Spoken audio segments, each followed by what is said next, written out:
Well, I think we've certainly seen a lot of wet weather here from later in December and January, a little more than normal for the wintertime, especially rain. We had, a couple freezing rain events. Snowfall-wise, we're actually a little above normal. We're about 5 inches above normal right now, so we're right on pace with what I had forecasted so far.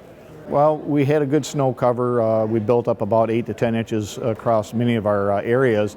And then, of course, the rain came, melted all the snow, and then we dropped down to single digits. So that's a little bit of a concern when we talk about winter wheat crop, when we had all that water standing in the fields, followed by about 3 days of single digits temperatures. And so, yeah, we certainly have gotten more rain than what we normally expect.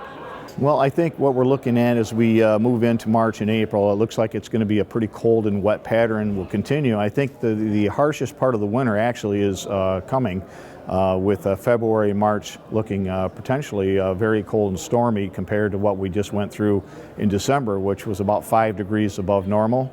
Well, I think for February and March, we're probably talking about around 2 degrees per day above normal, or below normal rather. And so that's not extreme, but we definitely have some of our very coldest air, I think, is going to be coming.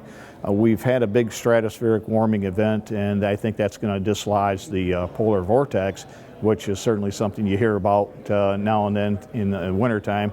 And that's something that we could be seeing possibly here in the next couple of weeks. As far as the pattern we see coming up, as far as the ENSO event, I think we're going to head into a very weak positive pattern, not El Nino, but we're inching in that direction. Would not be surprised by fall that we go into an El Nino. So I think that should mean decent precipitation, but a pretty warm summer as well.